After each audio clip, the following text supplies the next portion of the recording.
आज आपण रोजच्या जेवणासाठी सोप्या पद्धतीने शेपूची भाजी बनवणार आहोत. तर खूपच इझी रेसिपी आहे. तर चला मग सुरुवात करूयात. तर इथे आपण एक जुडी शेपूची भाजी घेतलेली आहे. ती स्वच्छ पाण्याने धुवून चिरून घेतलेली आहे.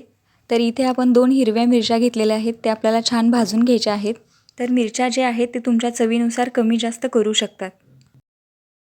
तर इथे आपल्या हिरव्या मिरच्या भाजून झालेल्या आहेत. खलबत्त्यामध्ये 7 ते 8 लसणाच्या पाकळ्या आणि भाजलेल्या हिरव्या मिरच्या ज्या आहेत ते पेस्ट बनवून घ्यायची आहे. तर कढईमध्ये आपण इथे 1 ते 1.5 चमचा तेल घेतलेलं आहे. तर तेल थोडंसं इथे गरम झालं की त्यामध्ये लसूण आणि हिरवी मिरचीची पेस्ट टाकून घ्यायची आहे. लसूण थोडासा लाल झाला की त्यामध्ये आपल्याला चिरलेली शेपू टाकून घ्यायची आहे.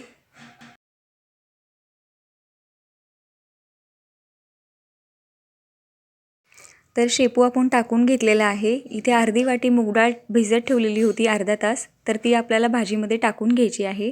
तर जेवढी आपण डाळ भिजवलेली होती ते पाण्यासकटच आपण भाजीमध्ये टाकून घेतलेलं आहे. चवीपुरतं मीठ टाकायचं आहे आणि भाजी व्यवस्थित आपल्याला मिक्स करून घ्यायची आहे. तर अतिरिक्त पाण्याचा वापर आपण इथे केलेला नाही आहे. तर भाजी अशीच आपल्याला मिक्स करून मंद आचेवरती आपल्याला शिजवून घ्यायची आहे. तर भाजी आपली मिक्स झालेली आहे. शिजवण्यासाठी आपण झाकण लावून ठेवूया. तर 9 ते 10 मिनिट झालेली आहेत. आपण झाकण काढून बघूयात. इथे आपली भाजी शिजलेली आहे. डाळ ही छान मऊ झालेली आहे. तर अशा पद्धतीने आपली शेपूची भाजी तयार झालेली आहे. तर रेसिपी आवडल्यास व्हिडिओला नक्की लाईक करा. सोबतच चॅनल सबस्क्राईब करा. भेटूया अशाच पुन्हा नवीन रेसिपीसोबत. Thanks for watching.